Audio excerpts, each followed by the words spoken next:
Welcome to Meet the Candidate. Today we're joined by Town Council candidate Travis Padilla. Travis, welcome. Thank you. Appreciate you having me here. Travis, why don't you tell us a little bit about yourself? I'd love to. Thank you. So I'm a Queen Creek resident for 13 years. Lived in the Cortina area for 10 years. I moved here from Texas with my family in 2009. And we now have recently moved near Chandler Heights and Hawes. Absolutely love Queen Creek. I'm a father of, first and foremost, I'm a father of 5 children.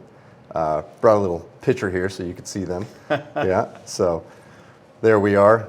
My 4 daughters, ranging from 18 years old all the way down to my youngest son and only son. And I have high expectations for him being the only son. Right. And he's 4 years old. So we love living in Queen Creek, and yeah, happy to be here. That's great. What do you do for a living? Yeah. So it's interesting. This is really interesting timing, and I think that you and I discussed this a couple weeks ago. I decided to run for town council first, and unbeknownst to me, the timing worked out that we just participated, Strategy Payments, my business, in the highest valuation of payment processing portfolio acquisition in the history of merchant services. So we feel very grateful to have that happen. It's been an 18-year process to build this business. We've gotten to this point, sold the portfolio, and now we get to start a new book of business. So I'm still in the payments industry, but just starting a new book of business. And so we're very happy about that. Oh, that's great. Congratulations. Thank you. Yeah. Tell us about what you've done in the town. Yeah. So we've been here serving the community locally, part of the church, Boy Scouts of America. My daughters, I was a venture crew leader. And I don't know if you know much about venture crew. It's a little bit different than scouting. We go do high adventure activities. So we do whitewater rafting, and we do cycling, and we do hiking, and overnight backpacking, and 50-mile backpacking trips into the heart of the belly of the Yellow River of Glacier National Park. Wow. Really high-end stuff, and it teaches these young kids and these youth and my daughters perseverance. It teaches them life skills. It teaches them lots of good things. So I've enjoyed being involved in both religious and a community level, and then we've done some work with some of the local charity organizations that we've enjoyed. So that's great. That venture program sounds like a really exciting time. They keep you on your toes for sure. Right? Yeah. Boards, commissions, or citizen leadership yet? You know, one of the things that I've been asked this a lot, and I like the question. As I've been campaigning and talking to local town residents, they often ask, have you been in local government before? And my answer is no. I've been a business owner my entire life. I own 3 businesses. I think that gives me a unique perspective to be able to appreciate and help. Here we are at the Chamber of Commerce, understanding small to medium-sized local businesses and what we can do to help them out. And so from that perspective, it's given me, you know, being in the payment processing business is great because we've become friends with a lot of our local clients. And they talk to us about more things, Chris, than just payments. They talk to us about their accounting and their marketing and their labor costs, and they talk to us about supply chain shortages. They talk to us about material costs. I get to understand the struggles and the successes of these local to medium-sized businesses, and it helps me on a town level know what they're looking for and how we can best position to help them. And we can talk about that a little bit more. I think we have some recent issues that we could bring up that are very pertinent to that. Yeah, I think one of the first things we talk about is the town's general plan. So the town has a general plan, voter approved, goes through a review process every 5 years, and it tells us where things should be situated, where industry should be, where commercial housing, those sorts of things, and it makes sure that we have a good mix when we are built out. Have you become familiar with the general plan, and how do you see the general plan and as things happen, if you were to be on town council, how would you take a look at the general plan? Yeah, this is the most asked question I get as I campaign. I knock doors, I go to meet and greets, I ask first the town residents, what is it that is important to you? What do you like? What do you not like? This always comes up with everyone. They want to know. They want to know about our huge growth, how we manage it. They want to know about what the plan is, what it has been, what changes are going to occur on the corners of different streets and things like that. So first and foremost, I'm a property rights guy. I do believe that we have the right to do with our property as we wish, provided that we are supporting public safety and our town resources can handle it, right? We do need to follow this general plan, and we need to have a good mix. You know, as we saw with the crash in 2009, when our economy was so heavily dependent on residential only, we didn't really have the, let's just say, the commercial and otherwise to support employment at the times that we needed it most. So I think it is important. I think the best thing that we can do to make sure we have a good mix of retail and commercial and residential is let the free market do its thing. We need to make sure that we deregulate, that we create a friendly business environment for these businesses to plant down roots here, and stay open for business. I mean, that's the biggest thing, right? We can't be closing businesses. So, right, and yeah. we'll take a look at some of your thoughts on business friendly here in just a minute. But when you say deregulate, does that mean in terms of the general plan or just in general? No, yeah, deregulate in the sense that we are making sure that we don't encumber businesses unnecessarily to prevent them from operating profitably on a local level. Yeah. Very good.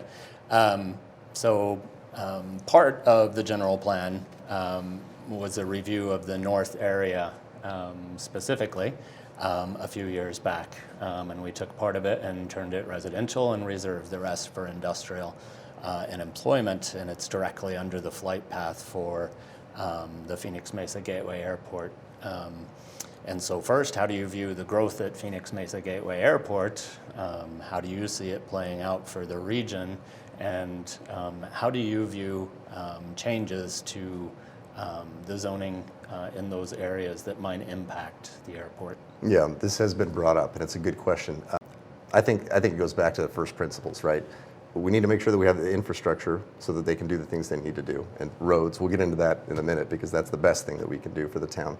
And then specifically in that area, make sure that we have the ability to allow these businesses to, if it's industrial, if it's commercial, whatever it is, if they want to plant down roots and it's going to help Queen Creek, we need to make sure that we work with them in a friendly manner so that they can do that. Yeah. And the roads, that's something I'd love to get in. I don't want to get ahead of you. Roads are coming up, but yeah. And so, in other words, more housing across the northern tier or industrial? How do you feel about housing directly under the flight path? And should Queen Creek and Mesa be looking at more housing up against the airport? Yeah, so the housing area, the best thing that I believe that when we have free market principles first, is when we do that, the money in the economy and the best use of those dollars and property will flow to the most efficient hands possible, right? So if the builders want to build in a place where the residents are willing to live, then we should support their ability to do that. Well, it's from looking at the town growth, builders will build wherever they can, that's for sure, and not worry about it. One of the things that we see though is that once those houses start turning over, that's where you start getting the noise complaints and the complaints about operations and flight operations. So, and to that point, the potential buyers and the end user and consumers should always be very aware of where they're buying and the potential for growth around them and what may come in and what may not come in. As recently as we saw, like with the LG plant, right, which we can talk about in just a moment. But yeah. Right. So an additional part of the general plan is the parks plan. And so recently we completed Mansell Carter Oasis finally just before the pandemic. And now we have Frontier Family of the long-awaited East Park that we were waiting for. How do you view the parks plan? What do the parks mean to the community? And how do you see the parks plan going forward? Well, as you saw in the picture with my family, right, these 5 kids, when we moved here 13 years ago from Texas, one of the things that we loved most is that we would come to the local parks, and it was like a completely different experience. It provides a sense of community and friendship that it's unrivaled. It's difficult to match. You just feel like you want to get to know your neighbors, and we really enjoy going to these local parks. I am a fan of our parks. We need to ensure that they're built responsibly and maintained responsibly.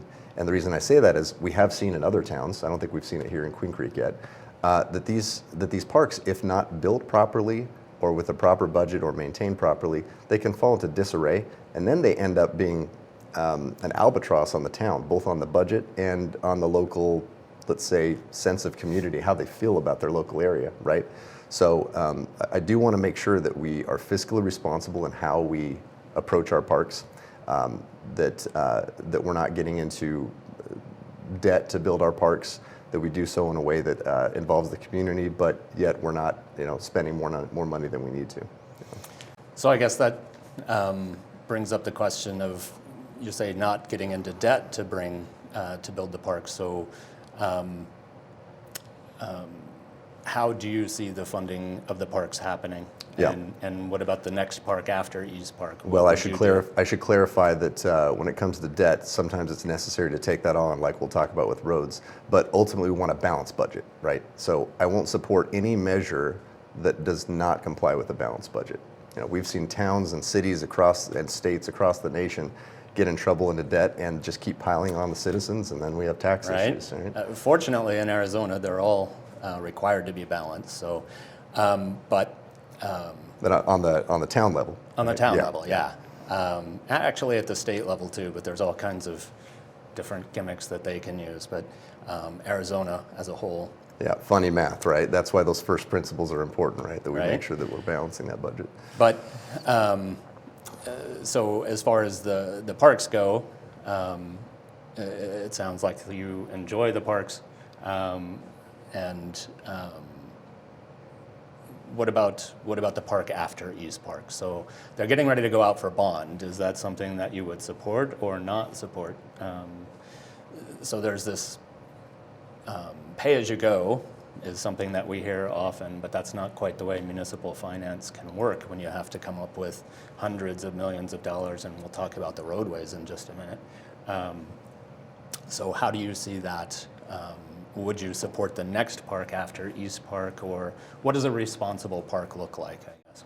Yeah, a responsible park to me means that we're not adding on debt to do so, right? I think there's a way to build parks responsibly where you work with the developers. We look at the LOS, we look at the percentage of land that's allocated when we have development. And we shouldn't talk about parks as though we're just talking about the community centers, but like, for example, in a neighborhood where I lived for 10 years, Cortina, right? I really like the way they did their parks. They have parks scattered all throughout the neighborhood, and this is indicative of a lot of builders and developers and neighborhoods in Queen Creek. So you have these, every few streets you're gonna have these great parks that local residents can go to. What I like about those is that those are built by developer money, not by taxpayer money, and they're maintained by HOA money. And who has the best incentive to maintain those parks? It's going to be the residents that live closest to those parks, and I really like that. Yeah, those are great. Obviously not the place for softball, soccer, and football. Right. But, and my daughters have been involved heavily in soccer, so we've spent a lot of time at Mansell Carter. It's a beautiful park. Really like it. Yeah. And having those extra parks have really relieved the pressure off of Desert Mountain, which was our only choice for so many years. I know you've been out here for a while. Transportation, an important part of all of that planning. So how do you see the town's transportation plan? And what is your perspective on what you're going to do if you were on council? Yeah, so we just last night changed my better roads sooner to better roads now, right, with an exclamation mark. And the reason we did that is because we've had council members campaign on this issue for a long time. But ultimately, what do we find? We find that we are retrofitting our roads to the population growth that occurred years ago, right? We're always playing catch up. We look at the cost of materials and labor and financing, and they're all skyrocketing, right? I would like to secure the financing that we need now before interest rates continue to climb, and we don't want to find ourselves on the back end of that curve, to get these roads done as quickly and as efficiently as possible. One thing that I like about the business skills that I've been able to operate in is I find a way to do things as efficiently as possible. These roads need to be built quickly and not draw it out. When we only work on sections at a time and then we're just bottlenecking at another part of the road, that makes it difficult. But ultimately, we secure the financing, we work on our roads, we need better roads now. The word I use is future-proofing them. So we know what our projected town growth is over the next 5 to 10 years. Thanks to our wonderful town staff, they show us that. We need to build the roads accordingly to what our future is going to be, not what it was 2 or 3 or 5 years ago. And that involves securing that financing and getting going efficiently as possible on those roads. So part of that would be then, would you have all of the construction happen at one time? Well, I think we need to look at that. So when you look at a road, for example, on Chandler Heights that, is close to me, when we work on sections of those roads, or one side, it bottlenecks that side, and then we just go to the other side, right? So we need to look at ways, and then there's not one answer for every single road, but how can we least impact the town residents and most efficiently build these roads as quickly as possible, to support a lot of our density and a lot of our growth, because the growth is not going to stop, right, Chris? We know that the growth is going to continue, and we're behind on that, and we need to build for the future is what I think we need to do. I think one of the things they talk about on Transportation Advisory Committee is how the projects all come together. So over the last 5 years, for example, they've invested approximately $100 million into the roadways, which take 18, 24 months before you're drawing from the time they start drawing till the time you start driving. So, and that's always what citizens complain the most about, right? Right. Like, when are these going to be done, right? Yeah. So are you saying that you have a system where you could build faster, or you're saying you want to do more projects at one time? I'm saying we need to look at where we can eliminate red tape and do things most efficiently. Sometimes we find that government ends up being a victim of its own self, right? And sometimes we create a maze for ourselves where it's unnecessary. There's not going to be one simple answer to all of it, but we do need to, from a business perspective, pretend that better roads quickly is profit and pursue it that way. Right? That would be great. So I guess the other question that you brought up would be, you were talking about the roads being built to the population of a couple of years ago, but which project, looking at what's been done over the last even 10 or 15 years, when we were waiting on the first stoplight down here in town center to where we are now, which project would you say is underbuilt and needed to be built differently? Well, look at it, for example, expanding our lanes, right? The big monster that everyone talks about is Ellsworth, that they call Hellsworth, right? And that's a big challenge because it doesn't just go across one community, it's across multi-communities that we need to work together, similar to how they did on the Legacy Sports Complex. But certainly the 4 lanes that they have there is not going to work. I mean, the congestion and the traffic that we have on Ellsworth is enough to make people want to leave, and we don't want that, right? That's one of the areas. Right. Go ahead. Yeah, I was just going to say, though, that 4 lanes, though, part is in Mesa, and unfortunately the town actually tried to advance the construction, pay for the construction to happen in Mesa, and unfortunately Councilmember Thompson and the staff there saw it differently.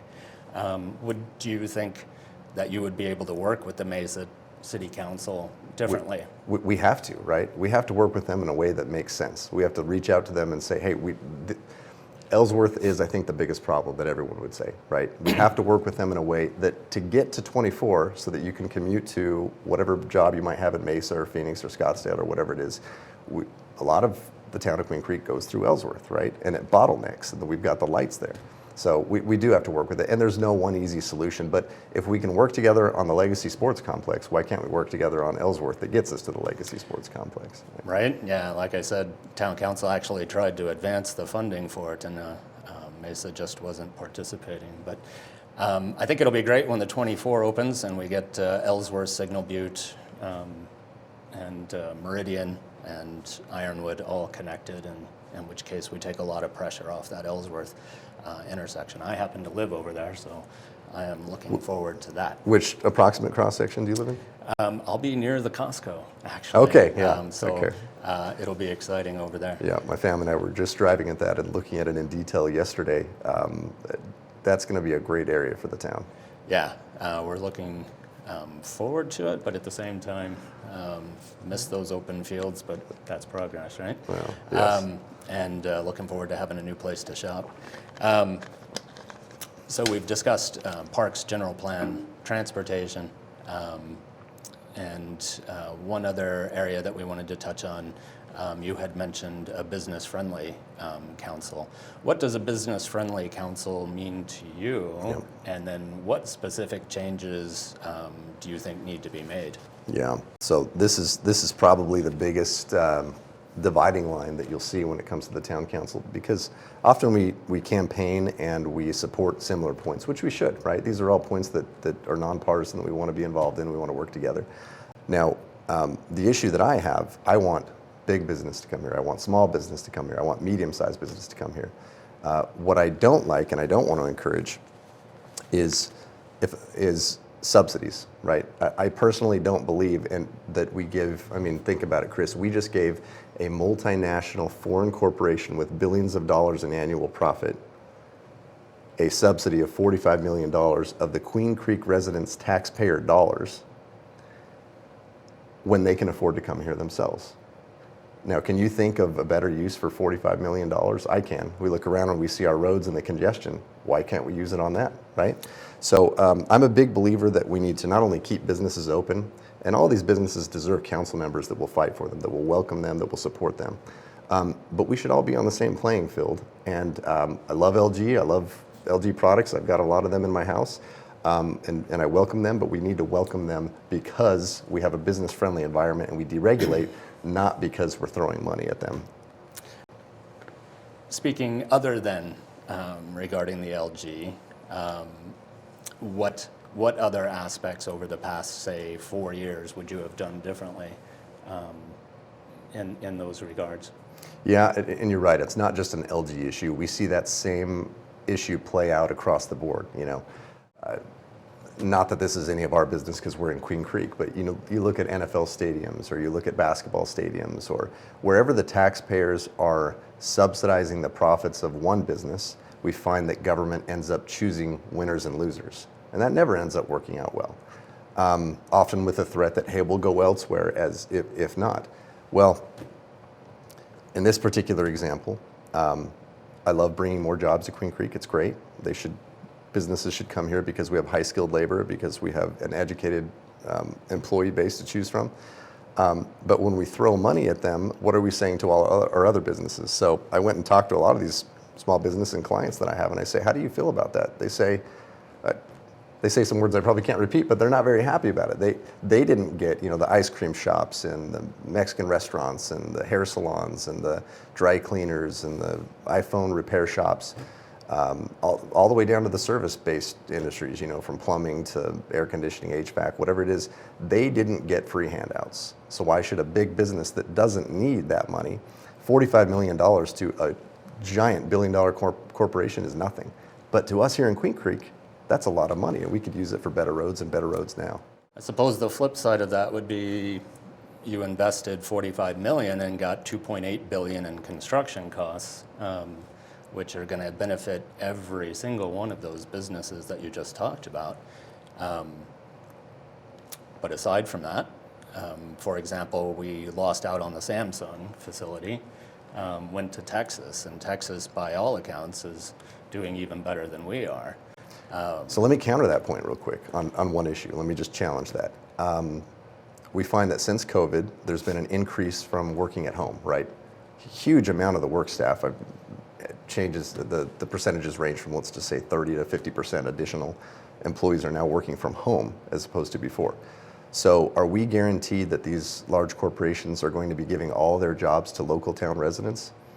I think not. I could be wrong, but I think not. And we could be subsidizing jobs that exist outside of Queen Creek in other towns, cities, states, and Chris, even in other countries. We could be, but in this particular case, there were clawback provisions. If they don't provide those specific jobs, then the money has to come back. So there are ways but of it wasn't 100%, right? It wasn't 100% of the jobs. But there are ways of mitigating some of those things. And again, by all accounts, Plano, Austin, not having any of those problems in locating those corporate headquarters. Well, and I think I think what they've done in Texas, because that's where I came from, is they've created a great environment of deregulation, right? They've made it very easy for businesses to come.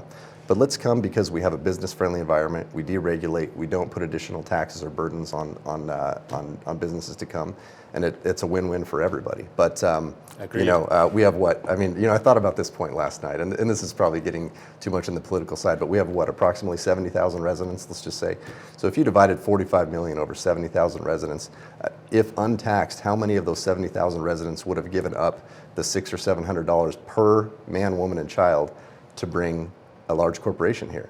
My guess is if you But polled again, them, they would say no. it's not giving up 45 million, it's getting 2.8 billion plus 3,000 jobs. So in the end, we definitely come out ahead, plus the ancillary businesses that locate here. But Well, and how do our small and medium-sized businesses feel about that? That's probably a good question to ask they them. should be quite happy about it. Most of them will get a tremendous amount of additional business as a result of the growth. But aside from that, we appreciate your time being here. Is Thank there you. anything else that we haven't covered that you wanted to get to? You know, I support public safety. I love our local Queen Creek Police Department, Fire Department, public safety officials. Whenever we can have our government servants closer to the people, it's better. So as opposed to Maricopa Sheriff's Department handling our policing, now we have, you know, a local chief police that we can talk to, that we can voice concerns to. Same thing with the fire. I really like that and support them. I love Queen Creek. This is a great place. It's a great, so it was voted recently the #1 place to raise a family in the United States. Think about that. I want to keep it that way. I want my children to be able to attend good schools. I want them to be able to start businesses here and ultimately raise their families here without having to search for the next Queen Creek 10 or 20 years from now, you know, because we haven't put in the right policies or worked with the community in a way that keeps Queen Creek a great place for us to continue to live. So I love it for that reason, and this is a lot of work I'm finding as I'm new to campaigning. This is a huge sacrifice for my family and I, but we're doing this because we love Queen Creek. We want to get involved. We want to help our local communities. And we need to all be involved in our political process. And that's why we're doing this. And we want to keep this a great place to live. So I appreciate the time here with you. Let's work together with engagement with the community. I will say that's one last issue I would like to see. Our town council meetings, and I've heard this from our local residents, they'll show up to the meetings and they say, you know, I submit a card and I have to read from it for 3 minutes and then that's it, and there's no engagement with the town council. Now, I don't know exactly the right way to go about that, but I do know that we need to open up dialogue between our council and the residents in a way that they can talk back and forth rather than read your card, no response, and feel like they're not listened to, whether that's outside forums or whether that's changing the format of the council. Yeah, we'd have to change the state law for that. That's actually part of the open meeting laws for council. So right, we've got the executive session and then we've got the main session, but we also could have dialogues and forums immediately following that where the town where council members can explain their decisions on their vote, right? Because that doesn't happen very often, and where the residents can come talk to them and let them know feedback, how they feel. Either come yell at us or tell us how much you loved our vote, but either way, we should hear back from them. Yeah. Well, thank you again for joining us. Thank you. We appreciate your time, Yeah. and good luck with the election. Thank you.